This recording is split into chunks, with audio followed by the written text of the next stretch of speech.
This is अविरल and आज की वीडियो में हम डिस्कस करेंगे क्रैक जेई मेंस 2020।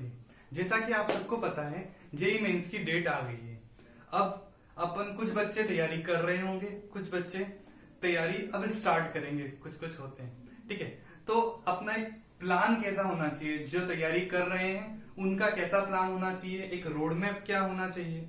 ठीक है, तो उसके बारे में आज हम डिस्कस करेंगे।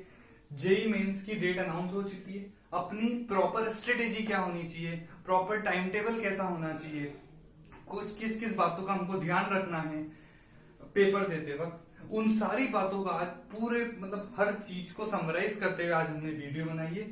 उसको थोड़ा देखते हैं आज इस वीडियो में क्या क्या हम किस किस बातों पर डिस्कस करेंगे। हम एक प्रॉपर स्ट्रेटेजी क्या होनी चाहिए पर डे, आज पूरे दिन की क्या होनी चाहिए प्रॉपर स्ट्रेटेजी, पूरे वीक की क्या होनी चाहिए स्ट्रेटेजी, एंड पूरे 70 डेज की, क्योंकि आज से लगभग 70 डेज बाद जेई मेंस का पेपर होने वाला है, तो उसमें क्या स्ट्रेटेजी होनी चाहिए उसके बारे में आज हम डिस्कस करेंगे। ठीक है, अपना मेन फोकस किस पर होना चाहिए। अपना जो 70 डेज में मेन फोकस होना चाहिए कि हमारा पूरा सिलेबस कवर हो जाए। ऐसा नहीं हो कि मेंस का पेपर आ जाए एंड अपने कुछ टॉपिक्स छूट जाएं, कुछ टॉपिक्स रिवीजन नहीं कर पाए कुछ टॉपिक्स का, तो ऐसा नहीं होना चाहिए। प्रॉपर टाइम टेबल के अकॉर्डिंग अपन को हर एक चीज टू द परफेक्शन लेवल खत्म करनी है। एंड दूसरा एम अपना ये होना चाहिए इन 70 डेज में कि अपने को मार्क्स इंक्रीज करने कुल मिलाकर। अपन जेई मेंस का सेकंड पेपर क्यों दे रहे हैं, क्योंकि अपन को अपनी परसेंटाइल इंक्रीज करनी है। तो अपना मेन फोकस होना चाहिए कि अपनी पिछली बार जो परसेंटाइल आई थी उससे ज्यादा परसेंटाइल कैसे आए, किस तरीके से अपन ढंग से रिविजन करें। कुछ कुछ बच्चे अभी डिस्टर्ब हो गए थे बिकॉज ऑफ लॉकडाउन, कुछ कहीं फंस गए थे, कहीं से ट्रेवल करके आए, जैसे बहुत सारे कोटा के बच्चे अपने स्टेट्स गए हैं, तो उनका थोड़ा प्लानिंग जो थी वो थोड़ी डिस्टर्ब हो गई। तो मैं आज लेकर आया हूं पूरी स्ट्रेटेजिक, पूरा एक ब्लूप्रिंट कि आप कल से अगर तैयारी स्टार्ट करें तो आपको कौन कैसे क्या स्टार्ट करना है, कितने टॉपिक्स कितने दिन में करने हैं, पूरा एक सब चीज की वीडियो आज इसमें लाए हैं। ठीक है, अपना एम क्या है उसको हमेशा ध्यान रखना। अपना एम है अपना ड्रीम कॉलेज लेना, तो थोड़ी एनर्जी लाओ, बिकॉज आप इस पेपर के लिए 2 साल 3 साल से प्रिपेयर कर रहे हो, तो अब ये आपके पास गोल्डन टाइम है। इस टाइम को पूरा ढंग से यूटिलाइज करोगे तो आपको आपका ड्रीम कॉलेज मिल जाएगा। तो अब अपन आगे अपन वीडियो में डिस्कस करेंगे कि एक प्रॉपर स्ट्रेटेजी क्या होती, मैं पूरा एक प्रॉपर टाइम टेबल डिस्कस करूंगा, शॉर्ट टर्म गोल्स क्या होने चाहिए, पूरे दिन भर का प्लान क्या होना चाहिए, पूरे 70 डेज का प्लान क्या होना चाहिए, हर चीज डिस्कस होगी। और लास्ट में पेपर कैसे देते हैं। बहुत सारे बच्चों का डाउट होता है, सर मेरी तैयारी तो हो गई बट नंबर नहीं आ रहे पेपर में, पेपर छूट जा रहे हैं। ठीक है, बहुत सारे क्वेश्चंस होते हैं, उन सारे क्वेश्चंस का आज आंसर मिलेगा at the end of the video. I am going to discuss कि पेपर अटेम्प्ट कैसे करते हैं। दोनों बच्चों की तैयारी सेम है, बट एक बच्चे के ज्यादा नंबर आते हैं, एक बच्चे के कम नंबर आते हैं, जस्ट बिकॉज उस दूसरे बच्चे को पेपर देने की स्टाइल आती है। तो वो स्टाइल क्या होती है उसके बारे में डिस्कस करेंगे eight the end of the video. So hello guys, जैसा कि आप सबको पता है किसी एग्जाम की प्रिपरेशन में हार्डवर्क के साथ साथ प्लानिंग की भी उतनी ही इंपॉर्टेंस होती है। तो इस वीडियो में मैं आपको एक ब्रीफ इंट्रोडक्शन दूंगा कि किस तरीके से अपन को आगे प्लान करना है, किस तरीके से अपन को डेली रूटीन में काम करना है, एंड किस तरीके से अपन को पूरे जो अगले 70 डेज होने वाले हैं उस 70 डेज में किस तरीके से अपन को आगे प्रिपरेशन करनी है। इसके लिए मैंने एक पूरा शॉर्ट समरी टाइप का आपके लिए बनाया है। Let's view that. Basically there are 2 types of plans. One is short term plan and one is long term plan. Short term plan मतलब आप पूरे दिन भर में क्या कर रहे हैं, that is short term plan. आप उसको किस तरीके से मैनेज कर रहे हैं, जो आपका डेली टारगेट है क्या वो पूरा हुआ है या नहीं हुआ है, that is short term plan. Long term plan आपने 70 डेज की ड्यूरेशन में, 70 डेज मतलब क्या है, सिंस जेई मेंस की डेट अनाउंस हो चुकी है, दैट इज 18 to 23 जुलाई। सो अगर अपन 10th मार्च की बात करें तो 10th मार्च से 18 to 20 जुलाई तक 70 डेज अप्रोक्सीमेट है। सो आपका एक फुल प्रूफ प्लान के साथ में आया हूं कि उस 70 डेज को किस तरीके से यूटिलाइज करें। तो सबसे पहले अपन बात करते हैं शॉर्ट टर्म प्लान की। शॉर्ट टर्म प्लान मतलब आप डेली कितना पढ़ें, कौन सा सब्जेक्ट ज्यादा पढ़ें, क्या आप उस पूरे दिन को अच्छी तरीके से यूटिलाइज कर पा रहे हैं या नहीं कर पा रहे हैं, क्या आप इफेक्टिवली पढ़ाई कर पा रहे हैं नहीं कर पा रहे हैं, क्या आपका टारगेट खत्म हो रहा है या नहीं हो रहा है, उसके बारे में अपन बात करेंगे इस शॉर्ट टर्म प्लान में। लॉन्ग टर्म प्लान में, इस लॉन्ग टर्म प्लान को मैंने 3 टाइप में डिवाइड किया है। Since revision is very very important, इसलिए सबसे पहले मैंने उसको revision part 1, revision part 2 and revision part 3, पूरे रिवीजन को मैंने 3 पार्ट्स में डिवाइड किया है। सबसे पहले अपन बात करते हैं शॉर्ट टर्म प्लान की। ठीक है, तो शॉर्ट टर्म प्लान में हर बच्चे का अलग अलग पढ़ने का रूटीन होता है, अलग अलग पीक टाइम होता है, तो सबका अलग अलग पीक टाइम होता है। तो इसमें मैं ऐसा ब्रीफ तो नहीं बता सकता, बट एज एन आइडियल कि आपको इतना टाइम पढ़ना है दिन भर में, सो एज एन आइडियल कि आपको कितना क्या पढ़ना है, कैसे पढ़ना है, उसके बारे में इंफॉर्मेशन मिलेगी। फर्स्ट टाइम सुबह सुबह, एक्चुअल में सुबह सुबह फ्रेश माइंड होता है, सो इस टाइम पर आइडियली रटने की या कॉन्सेप्ट्स को याद करने की पावर ज्यादा होती है। तो मेरे अकॉर्डिंग अगर आप 8:30 से 1 बजे तक का सुबह का टाइम केमिस्ट्री को डिवोट करेंगे तो इट वुड बी बेनिफिशियल, क्योंकि अपना पूरा दिन भर का टारगेट होता है कि लगभग 3 चैप्टर्स एक सब्जेक्ट का 1 चैप्टर होना चाहिए। So it would be recommended कि आप 8:30 से 1 बजे तक केमिस्ट्री का 1 चैप्टर बिल्कुल अप टू डेट खत्म कर दें। ठीक है, एंड फिर इसके बाद 1 से 2 बजे तक का लंच टाइम एंड थोड़ा सा रिलैक्स हो जाए ताकि वापस एनर्जी गेन हो जाए। इसके बाद ये this is the peak time, 2 to 5 time. आपको ये याद रखना होगा कि आपका जेईई मेंस का पेपर या तो 9 से 12 होगा या 2 से 5 होगा। सो ये दोनों टाइम आपको हर दिन फुल एफिशिएंसी से स्पेंड करने हैं, क्योंकि जेईई का भी टाइम यही होगा। सो इस टाइम को मैंने डिवोट किया है मैथ्स के लिए। लगभग मैथ्स का भी एक टॉपिक 2 से 5 बजे तक लगभग एक टॉपिक हो जाना चाहिए। उस टॉपिक के न्यूमेरिकल्स, उस टॉपिक की थ्योरी, व्हाटसोएवर यू थिंक, आपका इस टाइम पर हो जाना चाहिए। उसके बाद चाहे आप थोड़ी देर रिलैक्स हो जाएं 5 से 6 बजे तक स्नैक्स खाकर, फिर उसके बाद अगला टाइम होता है 6 से 8 बजे तक का। जो बचा कुचा मैथ्स का काम बचा है वो आप इस 6 से 8 तक के ड्यूरेशन में कर सकते हैं, एंड फिर अगर ये खत्म हो जाए तो you can start off with physics. So ये 8 बजे तक का एक full proof time table according to me होना चाहिए। उसके बाद आप डिनर कर सकते हैं 8 से 9 बजे तक। देन उसके बाद 9 से 12 तक आपको एक फुल प्रूफ तरीके से फिजिक्स को डिवोट करना पड़ेगा। ठीक है, सो अगर हम कैलकुलेट करें तो 4.5, 3, 2 और 3 एट टोटल आपके 12.5 घंटे एक दिन में फुल प्रूफ तरीके से यूटिलाइज हो रहे हैं। और ऐसा भी नहीं है कि आपको रेस्ट नहीं मिल रहा है, आपको यहाँ पहला रेस्ट मिला, यहाँ दूसरा रेस्ट मिला, यहाँ तीसरा रेस्ट मिला, मतलब आप एक स्पेसिफिक इंटरवल में सिटिंग लेकर फुल प्रूफ तरीके से पढ़ रहे हैं। सो ये शॉर्ट टर्म प्लान होता है। आपका जो डेली टारगेट है वो अचीव हो जाएगा। डेली टारगेट आपका per day 3 chapters, 1 chapter physics, 1 chapter chemistry and 1 chapter maths, यहाँ खत्म हो जाता है। It is basically not a ideal, but you can manage की it can be change accordingly. सबका पढ़ने का रूटीन अलग होता है, किसी का जगने का टाइम 9 बजे या 10 बजे होता है, तो it can accordingly be shifted to the night time, but at least you should study 12 to 13 hours a day, then only you are, इतना कॉन्फिडेंस तभी आएगा जी में, तो इतना तो पढ़ना ही पड़ेगा।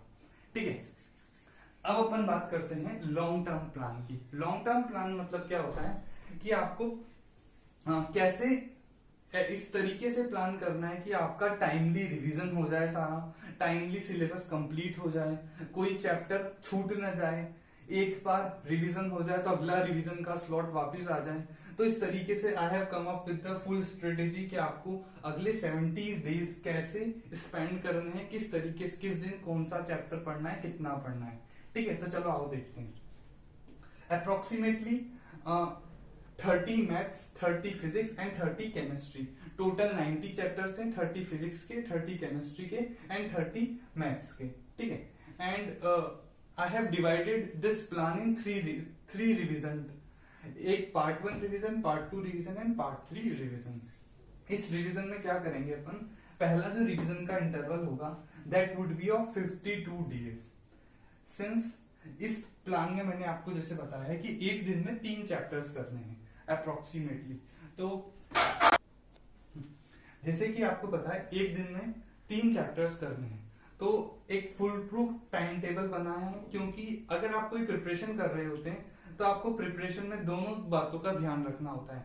आपका रिवीजन भी टाइम टू टाइम होता जाए और आपकी टेस्ट देने की आदत भी नहीं छूटे। इसीलिए I have come up with the very very beautiful plan. एक पर वीक का प्लान बनाया है। एक week per day 3 chapters and total एक वीक में 15 chapters. So you would be able to cover the whole syllabus in these first revision plan. ठीक है, चलो उसको थोड़ा समझते हैं कि ये क्या चीज है। पर डे 1 चैप्टर्स, अगर आप मंडे और ट्यूसडे को आपको टोटल हर दिन एक एक चैप्टर करना, हर दिन एक सब्जेक्ट का एक एक चैप्टर करना है। ठीक है, एंड फिर आप वेडनेसडे को, अगर यहाँ पर कुछ बच जाता है, इनमें से कोई चैप्टर अगर बच जाता है, तो it is the time allocated to you is Wednesday. Wednesday को आपको एक टेस्ट देना है, क्योंकि अगर आप लगातार सिर्फ तैयारी करेंगे, सिर्फ कॉन्सेप्ट्स गेन करेंगे, अगर पेपर देने की प्रैक्टिस नहीं करेंगे, तो it would not be result आपका अकॉर्डिंगली नहीं आएगा। सो आपको तैयारी के साथ साथ टेस्ट पर भी उतना ही फोकस करना होगा। सो आई हैव डिवोटेड दैट कि आप 2 दिन फुल प्रूफ तैयारी करें, 6 चैप्टर्स कवर करें, फिर इन 6 चैप्टर्स का वेडनेसडे को टेस्ट दें। एंड अब उसमें जो टेस्ट में कमी है, कुछ टॉपिक्स आपको वीक हो गए, जो टेस्ट में आपसे क्वेश्चन सॉल्व नहीं हुए, तो आप बचा कुचा काम वेडनेसडे को कर सकते हैं। इसी तरीके से थर्सडे, फ्राइडे एंड सैटरडे को आपको पर डे 1 चैप्टर करना ही करना है। एक और बात बहुत इंपॉर्टेंट है कि हर दिन सारे चैप्टर्स कर रहे हैं, हर सब्जेक्ट का एक एक चैप्टर। ऐसा नहीं होना चाहिए कि सारे सब्जेक्ट के बड़े बड़े चैप्टर्स आप उठा लो। लेट सपोज आपने मैथ्स का कोनिक सेक्शन उठा लिया, तो इनके छोटे छोटे चैप्टर्स उठाओ, क्योंकि आपको पता है कोनिक सेक्शन ज्यादा टाइम लेगा। कोनिक सेक्शन 3 घंटे या 4 घंटे में खत्म नहीं होएगा। ठीक है, तो आप इनके छोटे छोटे चैप्टर ले लो, ताकि आपका दिन का टारगेट भी खत्म हो जाए कि मुझे दिन में 3 चैप्टर्स करने, तो उसका टारगेट भी खत्म हो जाएगा एंड आपका बड़ा चैप्टर भी हो जाएगा। तो किसी दिन मैथ्स का बड़ा चैप्टर ले लिया, केमिस्ट्री फिजिक्स के छोटे छोटे चैप्टर्स ले लिए, किसी दिन फिजिक्स का बड़ा चैप्टर ले लिया। तो इस तरीके से व्यवस्थित रूप से एक टाइम टेबल बनाओ कि मुझे इस दिन ये वाला चैप्टर करना है। फुल प्रूफ एक खुद पेपर। मेरा ये रिकमेंडेशन है कि सबसे पहले जेई मेंस की साइड से उसका एक सिलेबस निकाल लो। जेई मेंस का सिलेबस निकालने के बाद एक फुल प्रूफ टाइम टेबल बनाओ। उस टाइम टेबल में क्या होगा कि आपको हर दिन कौन कौन से चैप्टर्स करने वो लिख दो। कि लेट सपोज मुझे आज कोनिक सेक्शन करना है मैथ्स का, आयोनिक इक्विलिब्रियम करना है केमिस्ट्री का, ताकि आप जब एक बार पूरा लिख दोगे, पेंसिल से लिखना, ताकि अगर आपको कुछ एक्सचेंज करना हो कि ये चैप्टर अगले दिन करना है, तो अगले दिन भी हो सकता है। तो उस तरीके से पूरा फुल प्रूफ टाइम टेबल बनाना पर वीक का। ठीक है, तो ये बात हुई कि फर्स्ट रिवीजन प्लान 52 डेज में आप आसानी से खत्म कर सकते हो। पर वीक 15 चैप्टर्स, टोटल चैप्टर्स कितने हैं? लगभग 90 चैप्टर्स हैं। तो लगभग आपका 6 वीक्स में ये पूरा खत्म हो जाएगा। Now we are done with revision part 1। इस पार्ट 1 में एक बात का और ध्यान रखना है कि जब भी आप कोई भी टॉपिक कर रहे हो, उस टॉपिक के नोट्स अच्छी तरीके से एक बार प्रिपेयर कर लेना। क्योंकि क्या होता है कि ना लास्ट के जो 2 रिवीजन प्लान है उसमें आपको मटेरियल चाहिए कि आपको उसमें प्रिपेयर क्या करना है। तो जब आप एक अच्छे से प्रिपेयर कर रहे हो, तब उसमें एक तो नोट्स को अच्छे से प्रिपेयर कर लेना कि मुझे ये इंपॉर्टेंट चीजें उनको टिक मार्क करनी है, एक तो वो टिक मार्क कर लेना। और एक कुछ इंपॉर्टेंट क्वेश्चंस, कुछ अच्छे इंपॉर्टेंट क्वेश्चंस होते हैं। एक ऐसा क्वेश्चन होता है जो पूरे चैप्टर की समरी दे देता है, तो उन क्वेश्चंस को भी इसमें नोट कर लेना। It is very very important. ठीक है, तो कम से कम हर चैप्टर्स के 10 to 15 क्वेश्चंस स्टार मार्क कर लेना, जो आपको इस रिवीजन पार्ट 2 और रिवीजन पार्ट 3 में सॉल्व करने होंगे। अब रिवीजन पार्ट 2 की बात करते हैं। एक बार अपन ने रिवीजन पार्ट 1 पूरा अच्छी तरीके से एग्जीक्यूट कर लिया। ठीक है, इसमें अपन ने हर टॉपिक जो भी अपन को आता था, जो नहीं आता था, एक बार अपन ने वो कवर कर लिया। अब रिवीजन पार्ट 2 थोड़े कम दिन का, it is only of 12 days. तो अपन को थोड़ा फास्ट करना होगा, क्योंकि चैप्टर्स तो उतने ही 90 चैप्टर्स। अब अपन को इस रिवीजन पार्ट 2 में मेन फोकस होगा प्रिपरेशन पर, एक तो टेस्ट पर एंड एक रिवीजन पर। क्योंकि at the end of the day आप टेस्ट में कितने मार्क्स लाते हैं, that is only going to matter. ठीक है, तो थोड़ा सा जब आप टेस्ट, इसमें टेस्ट को भी इंपॉर्टेंस देना है, रिवीजन को भी इंपॉर्टेंस देना, क्योंकि अगर आपने रिवीजन पार्ट 2 और पार्ट 3 में टेस्ट नहीं दिया तो आप डायरेक्टली एग्जाम में जाकर टेस्ट दोगे। तो इट इज थोड़ा होता है कि बहुत दिन से टेस्ट नहीं दिया, वो स्पीड नहीं हो रही, वो हाथ इतनी अच्छे से नहीं चल रहा, तो थोड़ा रिवीजन पार्ट 2 एंड पार्ट 3 में भी मेन फोकस किस पर रखना, एक तो टेस्ट पर और एक चीजों को रिवाइज करना, जल्दी जल्दी एक एक 1.5 घंटे में एक एक चैप्टर खत्म करना, it is the main objective. Last होता है पार्ट 3। पार्ट 3 में केवल 5 डेज है। लेट से अगर आपको 18 से 23 जुलाई के बीच में कभी भी आपका पेपर होगा, 1-2 दिन ट्रेवल करने में चल जाएगा कि कहीं अलग जगह पर सेंटर आता है, तो मैंने जो प्लान बनाया है ये 17 जुलाई तक बनाया है।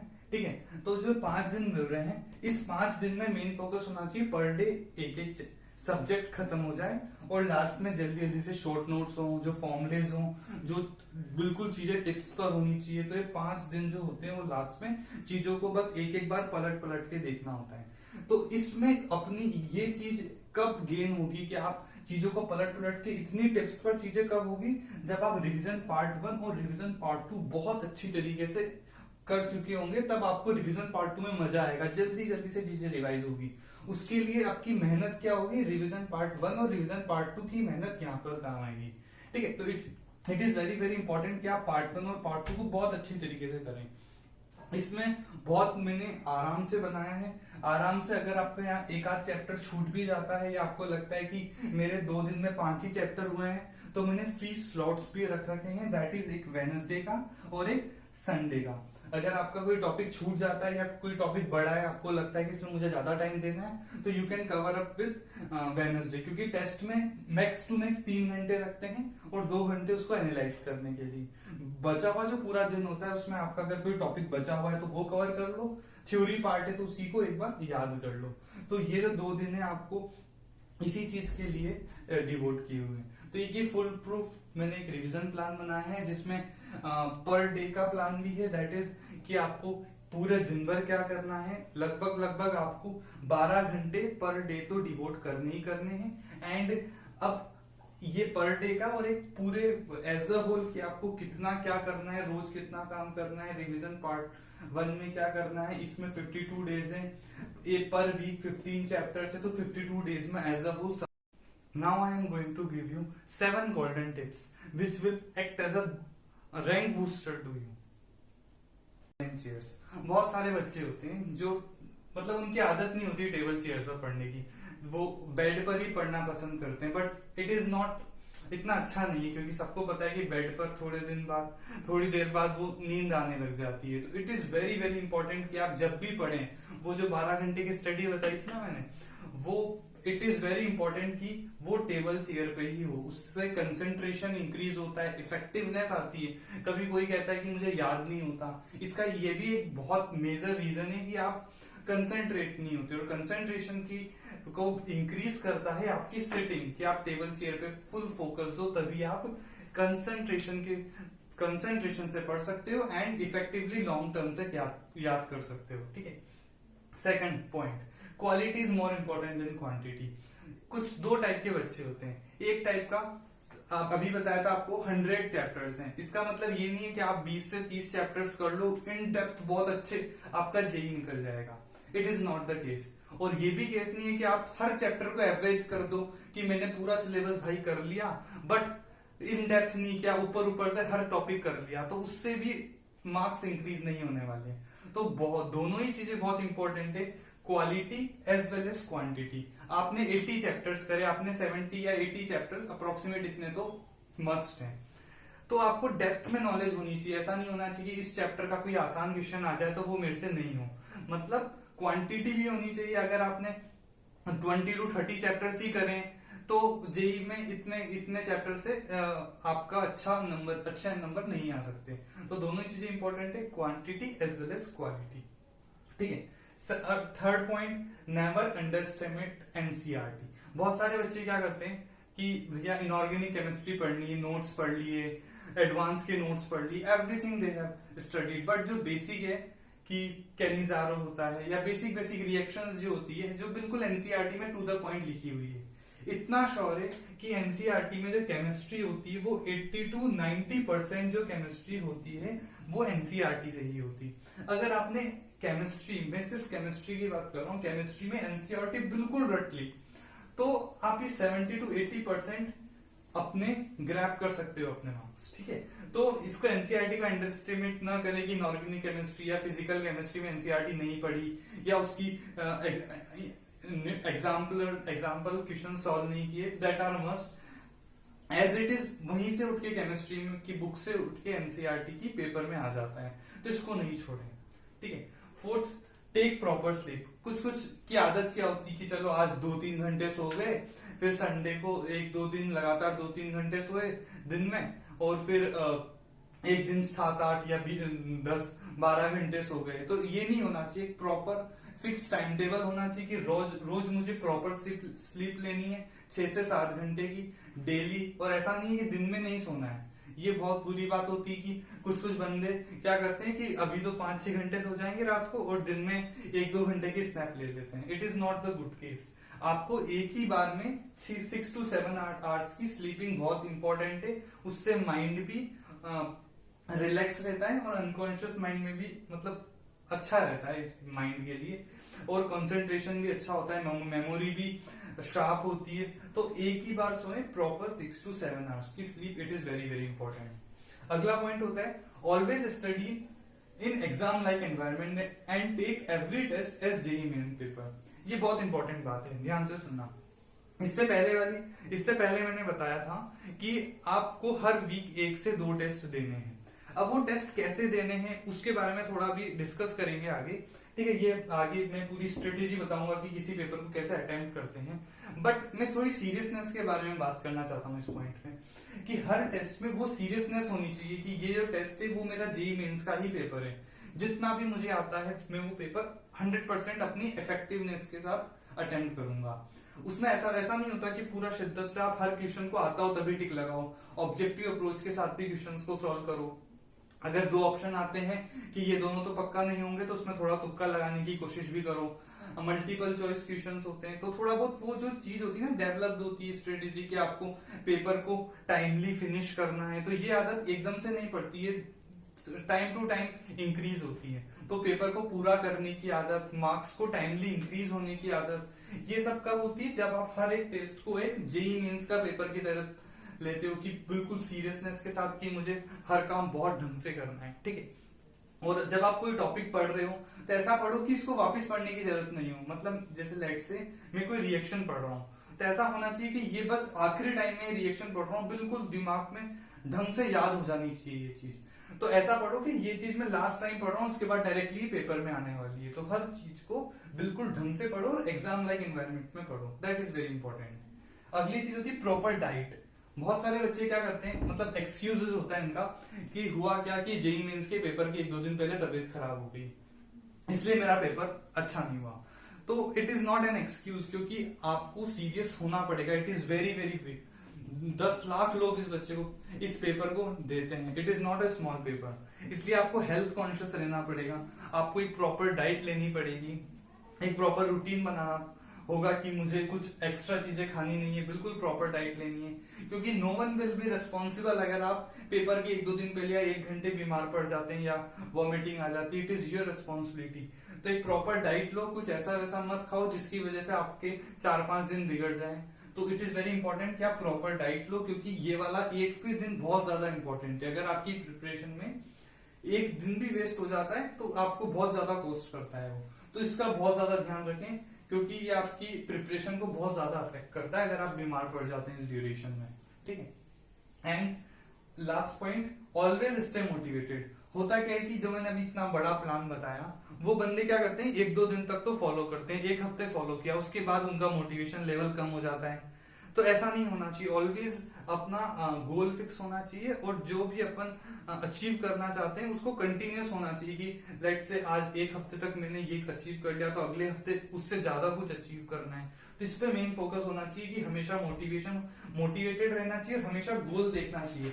क्योंकि मैंने पिछली वीडियो में आपके हर वीक में एक गोल आपको फिक्स कराया कि आपका एक गोल होना चाहिए। जो गोल हो वो आपको एक टेबल के आसपास टेबल के सामने एक पेज पर लिख दो कि आज आज मेरा ये गोल है, ये अचीव होना ही होना है। तो हर दिन एक गोल सेट करो, हर वीक का एक गोल सेट करो, हर मंथ का एक गोल सेट करो, और लास्ट में biggest goal is JEE paper.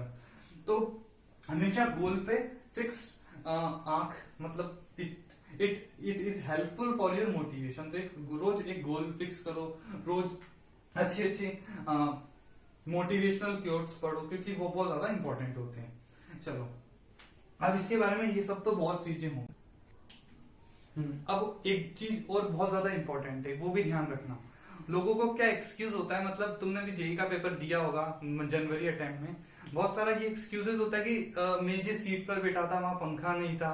बहुत सारे एक्सक्यूजेस होता है कि बहुत ज्यादा हीट थी, या फिर फ्लुएंसी नहीं थी, पानी की बात, मतलब पानी की प्यास बहुत ज्यादा लग रही थी, बार बार वॉशरूम जाना पड़ रहा था। तो ऐसी, मतलब अब कोई एक्सक्यूजेस नहीं होने चाहिए। ऐसी आदत डालो कि मुझे बिना पंखे के पढ़ने की आदत डालो।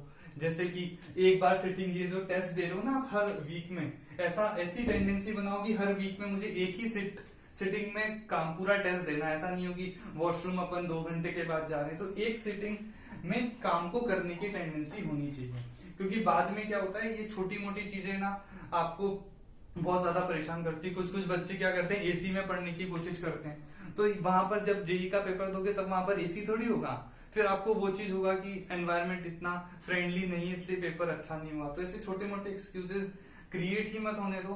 पहले से ही 2 महीने में अपनी ऐसी आदत चेंज कर लो कि आपको कोई भी एनवायरनमेंट मिले, आप सब में अपना बेस्ट देंगे। तो ऐसी आदत डालो धीरे धीरे करके। Now I am going to discuss strategy of attempting paper, कि पेपर कैसे अटेम्प्ट करना होता है। 2 बच्चे मानना, एक बच्चे की भी उतनी नॉलेज है, दूसरे बच्चे की भी उतनी नॉलेज है पेपर के दिन। पर होता क्या है कि एक बंदा इतने नंबर ले आता है, दूसरा बंदा इतने नंबर लाता है। तो जो डिफरेंस होता है, ये क्यों होता है, उसकी पेपर अटेम्प्ट करने की स्टाइल बहुत ज्यादा डिफरेंट करता है। दोनों बच्चे सेम प्रिपरेशन करके आए, बट एक की रैंक आ रही 10,000, एक की रैंक आ रही 30,000। तो ये डिफरेंस क्यों क्रिएट होता है, जस्ट बिकॉज उसकी पेपर देने की स्ट्रेटेजी बहुत अच्छी है, उसने मेहनत करी है कि मैं ज्यादा से ज्यादा नंबर कैसे लाऊं। तो उसी पे आज अपन बात करेंगे कि पेपर देते कैसे हैं। टॉपर जो बच्चे होते हैं, इनके एक भी क्वेश्चन छूटता नहीं है, या तो आता है या नहीं आता। ऐसा नहीं होता कि पेपर छूट गया मेरा। तो वो ऐसी टेंडेंसी कैसे बनाए इस प्रिपरेशन में कि मेरा पेपर नहीं छूटे, अब कोई क्वेश्चन आता हुआ नहीं छूटे। तो ऐसी टेंडेंसी कैसे बनाए, उसके बारे में डिस्कस करेंगे थोड़ा अपन। ठीक है, एक बात ध्यान रखना, मेरे अकॉर्डिंग पेपर अटेम्प्ट करने का पैटर्न कुछ ये होना चाहिए, केमिस्ट्री, फिजिक्स, मैथ्स और रिवीजन। ये सबसे ज्यादा इंपॉर्टेंट है। 2 बंदे हैं मानो, जो फर्स्ट बंदे की बात कर रहा था मैं, जिसके ज्यादा नंबर आते हैं, उसने क्या किया, ये पैटर्न फॉलो किया, केमिस्ट्री, फिजिक्स, मैथ्स और रिवीजन। उसी नॉलेज का दूसरा बंदा है, उसने सिर्फ यही पैटर्न फॉलो किया, फिजिक्स, केमिस्ट्री, मैथ्स, उसने ये चीज स्किप कर दी, रिवीजन।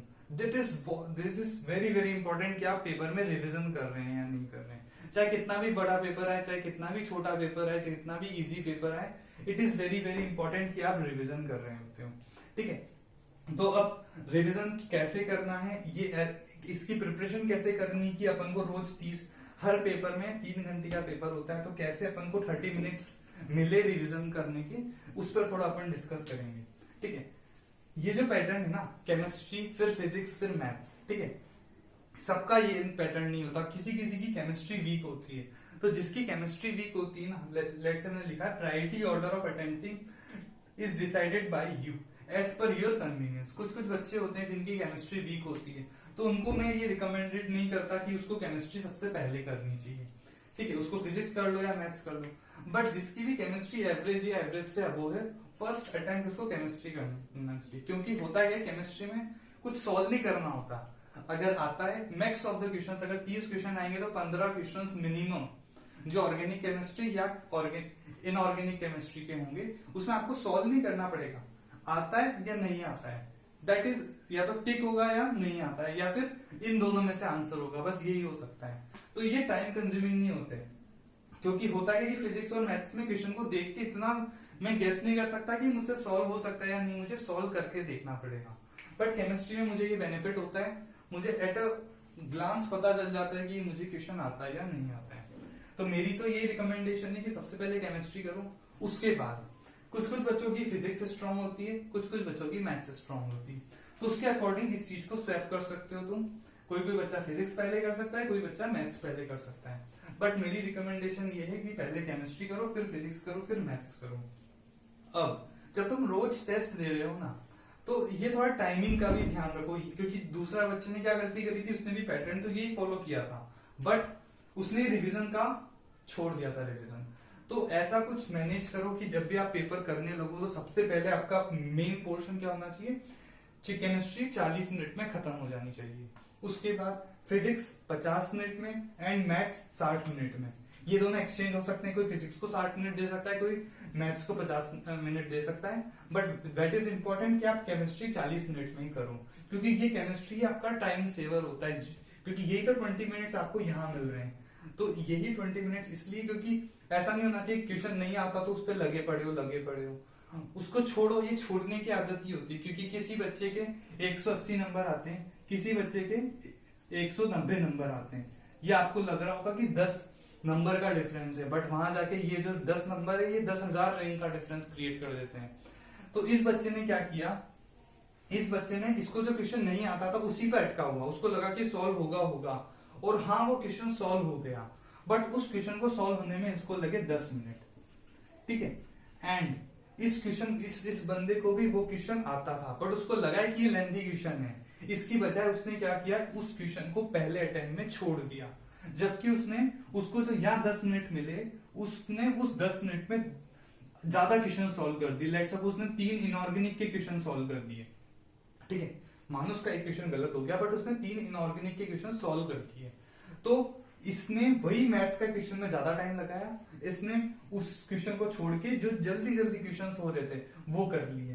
तो eight the end of the day कोई आपसे ये नहीं पूछता कि आपने टफ क्वेश्चन सॉल्व किया या नहीं किया, वो पूछता है कि आपके कितने नंबर आए, और नंबर डिपेंड करते हैं आपने कितने सही क्वेश्चंस किए। तो इट इज वेरी इंपॉर्टेंट कि आप ज्यादा से ज्यादा मार्क्स गेन करने की कोशिश करो, ठीक है, it is very very important, ठीक है। तो ये प्रॉपर स्ट्रेटेजी होती है, और ये चीज एक दिन में नहीं आती, इसलिए मैंने इसलिए हर वीक मैंने आपको रिकमेंडेड किया था कि 1 से 2 टेस्ट दो, और हर टेस्ट में ये चीज फॉलो करो, ये जो स्ट्रेटेजी है ना पेपर अटेम्प्ट करने की, ये फॉलो करोगे तो आपका अच्छा जेई होएगा, आपको जो ड्रीम कॉलेज है वो मिल जाएगा, और आपकी जो मेहनत है 2 साल की 3 साल की जो मेहनत है वो आपको जो ड्रीम कॉलेज है वो अचीव होएगा। बस जो मैंने इतनी बड़ी वीडियो में जो मैंने पूरा प्लान बताया है, अगर आपको उसको ढंग से एग्जीक्यूट कर लेते हो तो it would be very beneficial, और आपके जितने मेंस 1 में नंबर आए उससे तो बहुत ही ज्यादा अच्छे नंबर आने वाले हैं। सो ये फॉलो करना एंड एंजॉय।